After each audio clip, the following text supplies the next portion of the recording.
Shalom saudara-saudara yang terkasih dalam Kristus Tuhan. Apa kabar? Luar biasa bukan? Hari ini mari kita sama-sama mengikuti ibadah online untuk House of Grace. Mari kita satukan hati kita. Kita bawa hati kita kepada Tuhan untuk kita bisa bersama-sama mengikuti ibadah pada hari ini. Sebelumnya mari kita sama-sama berdoa. Bapa di dalam surga, kami mengucap syukur dan berterima kasih Tuhan atas kebaikan-Mu buat hidup kami Tuhan. Bapa, saat ini kami mau datang di hadapan-Mu Tuhan. Kami mau membawa pujian penyembahan kami di hadapan-Mu. Dan juga kami mau mendengarkan firman-Mu ya Tuhan. Biarlah setiap firman yang ditanamkan itu Tuhan boleh menjadi benih-benih dan berbuah dalam setiap kehidupan kami.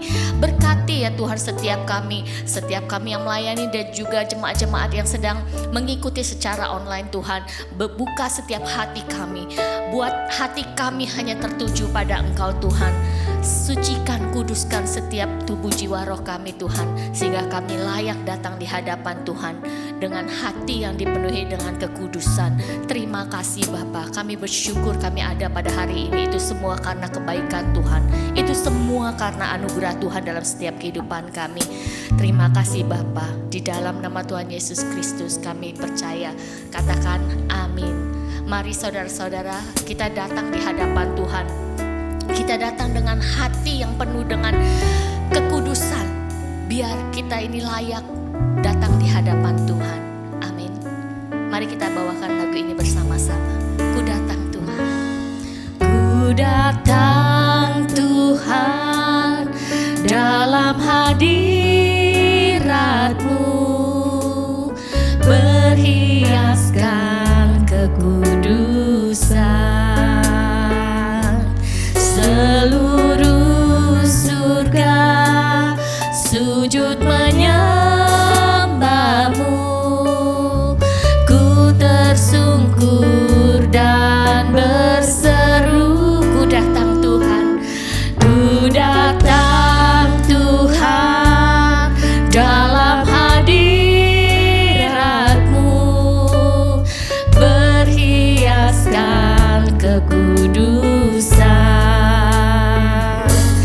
Seluruh surga sujud menyembah-Mu.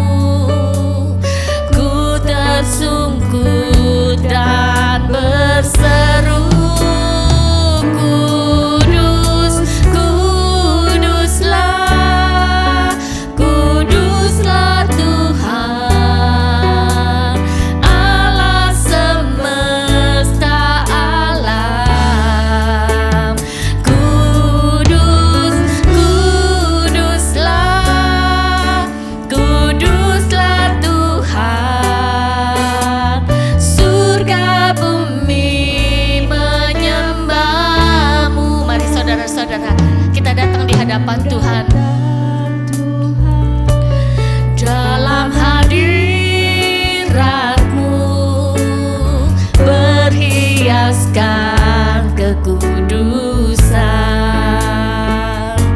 Seluruh surga sujud menyembah-Mu. Ku tersyukur dan berseru, kudus,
saudara, kita puji Tuhan kita lebih lagi karena kita mau bersuka karena kebaikan Tuhan. Amin. Mari kita nyanyikan bersama-sama, Ku kan bersuka.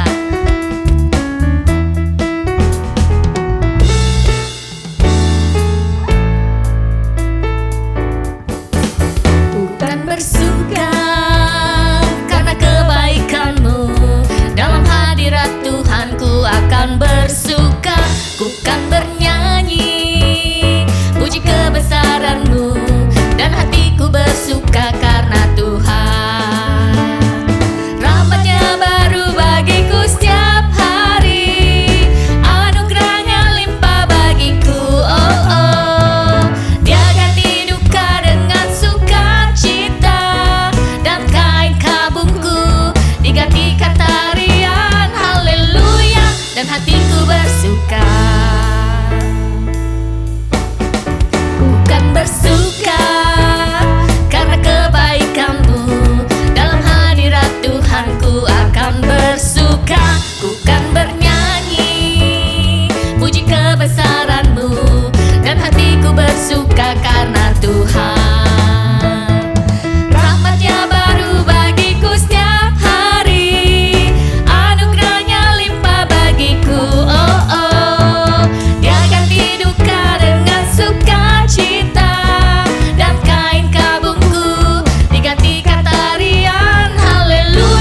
dan hatiku bersuka. Rahmat-Nya baru bagiku setiap hari, anugerah-Nya limpah bagiku. Oh oh, Dia ganti duka dengan sukacita, dan kain kabungku digantikan tarian. Haleluya, dan hatiku bersuka. Haleluya, dan hatiku bersuka. Haleluya, haleluya, dan hatiku bersuka. Amin. Hati kita bersuka karena Tuhan. Amin. Amin. Mari saudara-saudara yang terkasih dalam Kristus Tuhan, kita siapkan hati kita sebelum kita mendengarkan firman Tuhan yang akan disampaikan pada hari ini. Kita percaya, bukan karena melihat kita percaya akan firman, tapi kita memang percaya firman itu pasti akan selalu digenapi dalam setiap kehidupan kita. Mari katakan, kekuatan di hidupku. Kekuatan di hidupku, ku dapat di dalam-Mu. Kau teguhkan hatiku, tiada yang mustahil bagimu. Kekuatan di hidupku, kekuatan di hidupku, ya Tuhan.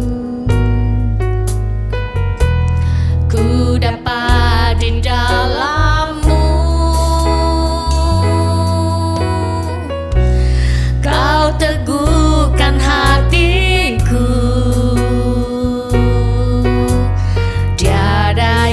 mustahil bagimu. Sebab aku percaya, bukan karena melihat, namun karena firman-Mu yang selalu digenapi di hidupku. Ku percaya, bukan karena melihat, namun karena firman-Mu pernah berubah.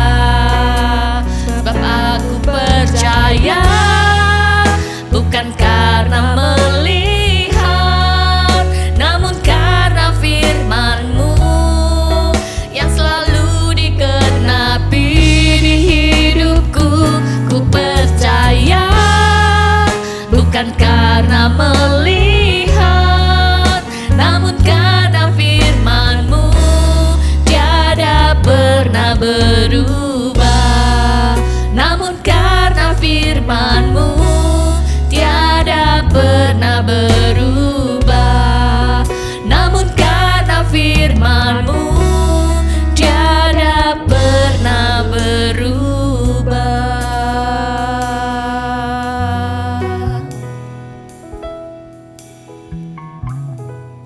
Shalom Bapak Ibu Jemaat sekalian. Jadi hari ini saya akan membawakan kebenaran firman Tuhan. Terima kasih kepada Bapak Ibu Gembala yang sudah mengizinkan saya memberitakan kebenaran firman Tuhan. Sebelum memberitakan firman Tuhan, mari kita bersatu dalam doa. Bapa, terima kasih untuk kasih dan anugerah-Mu kepada kami semua pada hari ini. Kami dapat mendengarkan kebenaran firman Tuhan. Biarlah kebenaran firman Tuhan pada hari ini merema dalam kehidupan kami, sehingga kami tidak hanya menambah informasi bagi pikiran kami, tapi juga mengubah karakter kami, sehingga kami dapat menjadi seturut dan sekehendak dengan Tuhan. Terima kasih Bapa, ini kami semua. Haleluya, amin. Jadi Bapak Ibu Saudara sekalian, hari ini saya mau bahas sesuatu yang tidak fenomenal, maksudnya yang saya lagi nggak mau bahas COVID, saya lagi nggak mau bahas soal serangan teroris, saya nggak mau bahas soal kejatuhan ekonomi dari beberapa negara, nggak mau juga bahas soal skandal politik atau lainnya, saya nggak mau bahas hal-hal yang lagi happening. Saya cuma lagi mau bahas tentang yang fundamental dalam hidup kita, yang sangat mendasar dalam kehidupan kita. Jadi hari ini saya ingin bahas soal tentang akhir dari keakuan. Akhir dari keakuan. Atau bahasa Inggrisnya The End of Me. Ini judul buku juga. Saya juga lagi sedang baca dan saya tertarik sekali untuk membahasnya kepada Bapak Ibu Saudara sekalian. Karena kejatuhan manusia itu saat dia jauh lebih mencintai dirinya sendiri, jauh lebih mementingkan dirinya sendiri daripada kepentingan Tuhan, daripada mencintai Tuhan, daripada mementingkan kerajaan Allah, daripada mementingkan seluruh rencana rancangan yang Tuhan inginkan dalam kehidupan kita. Tentunya Bapak Ibu Saudara sekalian punya planning masing-masing, benar? Yang punya anak pengen anaknya sekolah di sini, pengen kalau udah gedenya jadi begini gitu kan. Maksudnya ada planning. Yang masih single juga ada planning, kayak harus punya rumah dulu, harus punya mobil, harus punya ini. Banyak planning dalam hidup kita. Yang mau cari pasangan juga pengennya nikah dengan orang yang begini, nikah begini. Kita punya planning masing-masing, kita punya angan masing-masing. Tapi yang perlu dipertanyakan adalah, apakah itu yang Tuhan mau? Apakah itu yang Tuhan inginkan dari hidup kita? Jadi itu yang perlu kita bahas hari ini. Nah, di salah satu khotbah Yesus di bukit, ini juga sebelum saya bahas ya, kita buka semuanya dari Matius pasalnya yang kelima, ayat yang ketiga. Matius pasal 5, ayat yang ketiga, dibilang begini. Berbahagialah orang yang miskin di hadapan Allah, sebab karena merekalah yang mempunyai kerajaan sorga. Saya ulangi, Matius 5 ayat yang ketiga, berbahagialah orang yang miskin di hadapan Allah, karena merekalah yang mempunyai kerajaan sorga. Sebelum lebih lanjut, saya mau kasih tahu bahwa pada zaman itu orang-orang yang dianggap pemberontak oleh orang-orang Romawi, orang-orang yang sedang berkuasa pada waktu itu, yaitu kekaisaran Romawi, yang dianggap pemberontak, yang membawa suatu hal untuk kegerakan revolusi atau menentang kekaisaran Roma. Mereka tuh ngumpetnya itu di dekat-dekat Danau Galilea. Nah, dekat Danau Galilea itu adalah daerah-daerah ada hutan, ada bukit. Nah, Yesus pada waktu itu khotbah di bukit di dekat Danau Galilea itu, di mana dia menunjukkan pada waktu itu saya gitu ya. Ini Yesus ya sedang menunjukkan saya sedang membawa suatu kegerakan revolusi. Jadi Yesus nih revolusioner. Nah, untuk memantapkan gerakan revolusinya ini, tentu dia harus kasih ajaran-ajaran yang blow minded, yang kayak di luar akal, yang orang tuh nggak bisa kebayang, kok bisa ya Yesus mikir gitu. kok bisa ya keluar kata-kata dari mulut Yesus seperti itu? Nah, kita bahas sekarang. Yesus sang revolusioner ini bahas apa? Nah, dari kalimatnya ayat 2 bilang gini, maka Yesus pun mulai berbicara dan mengajar mereka. Katanya ayat 3, berbahagialah orang yang miskin di hadapan Allah, karena merekalah yang empunya kerajaan surga. Nah, dari kalimat pertama itu udah weird, udah aneh, udah nggak masuk gitu. Berbahagialah orang yang miskin.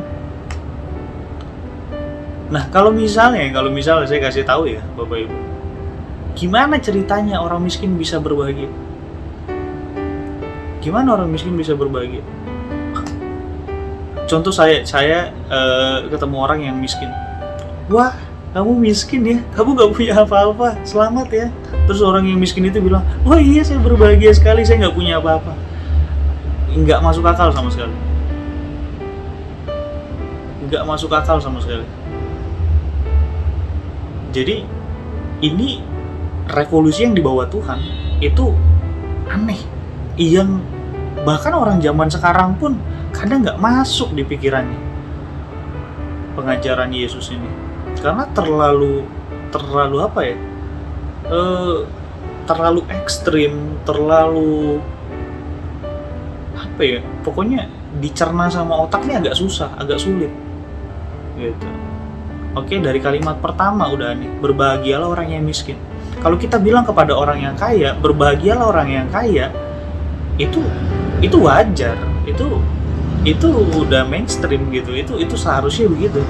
Kita bilang, keren, selamat ya rumah baru, selamat ya mobil baru, gitu.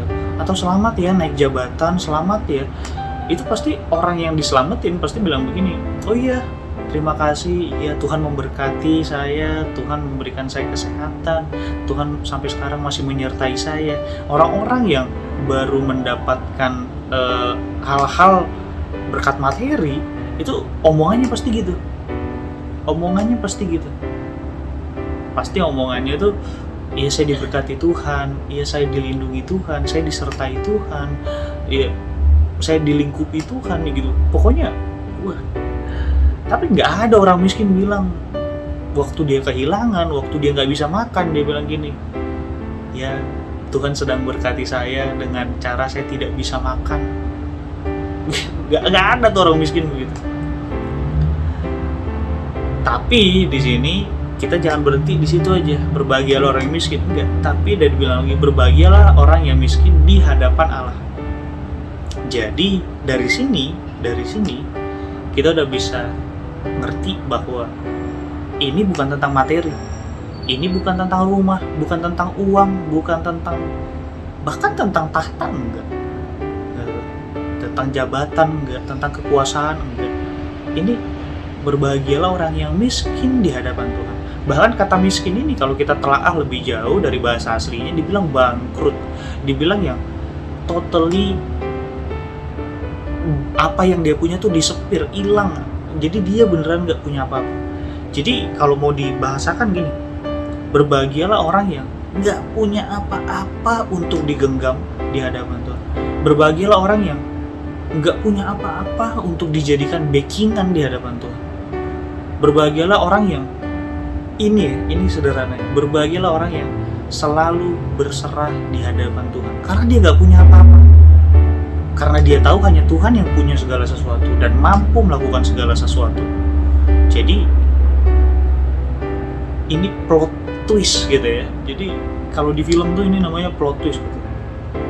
Jadi yang kita kayak, wah iya ya, ternyata miskin di hadapan Tuhan itu artinya orang yang nggak punya apa-apa dan hidupnya berserah bergantung kepada Tuhan. Dan orang-orang yang mampu berserah di hadapannya Tuhan dan tidak menggenggam apapun lagi di dunia ini adalah orang-orang yang telah bebas dari keakuan. Apa ini keakuan? Keakuan itu adalah kebanggaan diri tentang sesuatu. Prestasinya ini banyak ya, entah dia prestasi soal akademik, prestasi, soal karir, gitu. Pencapaian lah pokoknya dalam hidupnya yang bisa dibanggakan. Contohnya ya, kalau di Indonesia kebanyakan orang tua selalu menyombongkan anaknya kalau masuk sekolah-sekolah favorit, entah SMA negeri 1 contohnya. Kalau udah 1 di daerah biasanya itu udah top lah gitu. Terus juga masuk kampus-kampus PTN, perguruan tinggi negeri. Itu anaknya masuk mana bu? ITB. Anaknya masuk mana bu? Ini ya gitu, UI, yang lainnya, dan fakultas-fakultas. Jadi ada yang disombongin gitu. Nah ini itu tadi dari prestasi. Ada juga yang kerja di mana? BUMN, kerja di mana? Pertamina, kerja di mana? Jadi hidupnya tuh kebanggaannya tuh ada gitu. Dan itu selalu ditunjukkan, dipamerkan ke orang. Kadang kalau orang nggak nanya, dia yang nanya ke orang, biar dia ditanya balik. Oh mas, kerja di mana? Gitu, pura-pura nanya ya. Biar apa? Biar orang itu nanya ke dia dan dia bisa menunjukkan bahwa gue kerja di sini loh. Gitu. Nah, itu ya orang-orang yang masih meninggikan keakuan dengan hal-hal yang pernah dia lakukan dulu. Gitu. Lalu juga banyak orang tuanya kerja apa, dia pendapatannya berapa, pasti tanya-tanya berapa seminggu dapat gitu, berapa sebulan dapat, gajinya berapa, gitu-gitu. Itu orang-orang yang masih meninggikan keakuan. Kenapa saya bilang orang yang nanya gaji gue ini, iya ngapain, berkat orang ngapain dihitung gitu. Berkat orang ngapain dihitung, udah, kecuali dia mau cerita ya udah gitu. Kalau kita nanyain berkat orang demi kita ditanyain balik, itu masih meninggikan keakuan. Nah, jadi terus juga orang-orang yang menghitung materi sebagai tolak ukur kesuksesan. Dilihat naik apa, masih naik bus, masih naik public transportation, berarti derajatnya di sini, tingkatannya di sini. Naik apa? Motor. Oh, di sini. Gitu. Motornya apa? Ren. Oh, di sini. Lower deh, jadi turun lagi. Terus juga naik apa? Mobil. Oh, mobil. Tapi apa mereknya? Oh, mereknya ini tahun berapa? 2002. Oh, segini. Jadi turun lagi. Gitu. Oh, naik apa? Mobil. Wah, contohnya mobil apa? Mercy. Wah, tahun berapa? 2020. Wah, segini. Tapi nyupir sendiri segini. Ada supirnya lah, top deh. Jadi yang kayak begitu-gitu ya, yang saya mau bilang bahwa orang-orang yang model begitu belum bisa melepas keakuannya dari hidupnya. Di sini bukan berarti saya sudah bisa melepas keakuan, enggak. Saya juga masih sering gitu sombong dengan bilang begini, wah bersyukur ya saya di Australia gitu. Bagus bersyukur di Australia. Tapi saya compare ke teman-teman saya yang di Indonesia, jadi dibanding saya di Indonesia stay, saya bingung mau ngapain, mungkin bisa jadi pengangguran atau kerja tapi ya gajinya pas-pasan gitu. Jadi keakuan ini masih kuat sekali. Saya keakuannya masih kuat sekali. Jadi bagaimana kita mengakhiri, bagaimana caranya kita mengakhiri keakuan, itu nanti di next session, bagaimana cara mengakhiri keakuan. Tapi hari ini saya mau kasih tahu bahwa Tuhan pengen kita semua tidak punya apapun untuk digenggam. Meskipun kita punya, tapi jangan digenggam. Hilang gak apa-apa, musnah gak apa-apa, direbut orang gak apa-apa, hartamu direbut orang gak apa-apa, dirampok orang gak apa-apa, gak kita tangisi. Direbut keluarga, saudara atau apapun gak kita tangisi, karena kita tahu Tuhan Maha Penyedia, Tuhan Maha segalanya. Dia lebih dari cukup, Tuhan lebih dari cukup. Jadi orang-orang yang miskin di hadapan Allah itu harus berbagi, karena Tuhan butuh, Tuhan mau, Tuhan pengen kita itu tidak punya apa-apa untuk digenggam, untuk dipegang, untuk dibanggakan di hadapan Tuhan selain Tuhan itu sendiri.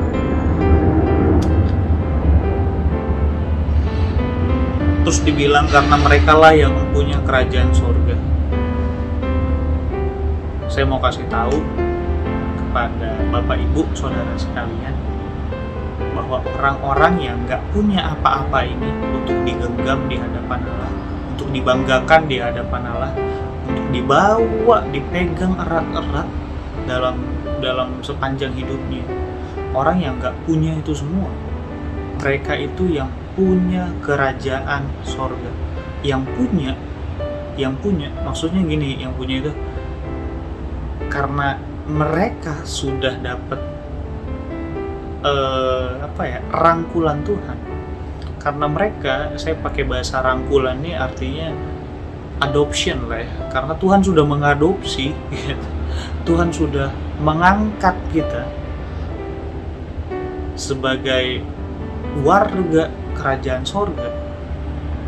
Jadi kita punya part di situ, kita punya bagian di situ, kita punya peran di situ. Bahkan kita dibilang punya kerajaan sorga. Bisa ngerti ya? Jadi kalau kita part of Indonesia, kita nih orang Indonesia, kita punya hak di Indonesia. Makanya ada hak asasi manusia. Makanya ada Komnas HAM. Kita ada hak di Indonesia.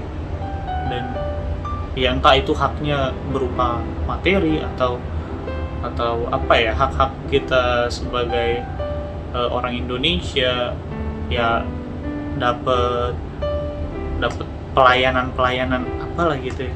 Nah sama di sini juga kita sebagai orang-orang yang miskin di hadapan Allah itu punya hak juga nanti di kerajaan sorga.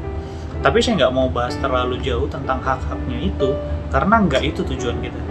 Tujuan kita adalah menjadi miskin di hadapan Allah. Ya, menjadi miskin di hadapan Allah. Semoga dengan kebenaran firman Tuhan pada hari ini dapat menyegarkan, merefresh setiap kita agar kita bisa sadar bahwa yang Tuhan inginkan bukanlah fokus kita hidup itu kepada dunia ini, tapi fokus hidup kita itu kepada Tuhan. Memperkaya diri salah memperkaya diri. Salah. Kalau memperkaya dirimu itu untuk kepentingan dirimu sendiri, salah. Jadi memperkaya diri untuk kepentingan Tuhan bagus. Wah, itu dia, kepentingan Tuhan loh. Hanya kamu dan Tuhan yang tahu. Jadi saya mau kasih tahu bahwa jangan cepat-cepat kita bilang ini kata Tuhan, ini kata Tuhan, itu kata Tuhan. Jangan cepat-cepat, karena semua perlu diuji ya Bapak Ibu Saudara. Jadi untuk hari ini kita bahas soal Tuhan ingin kita mematikan atau menghancurkan atau melenyapkan keakuan dari diri kita, karena hanya orang-orang yang miskin di hadapan Allah itu orang-orang yang berbahagia, orang-orang yang nggak memegang erat yang namanya harta, nggak memegang erat namanya tahta, jabatan itu ya. Jadi sekian kebenaran firman Tuhan. Terima kasih Bapak Ibu. Mari kita bersatu dalam doa. Bapa, terima kasih kami sudah mendengarkan kebenaran firman Tuhan. Biarlah kebenaran ini dapat menjadi rema dalam hidup kami. Biarlah kami semua dapat belajar untuk mematikan keakuan kami dan menyadari bahwa hanya Tuhan yang layak kami sembah, layak kami tinggikan, layak kami pegang sebagai pedoman, sebagai batu penjuru dalam hidup kami. Terima kasih Bapa, hanya Engkau yang kami andalkan. Haleluya. Amin. Shalom.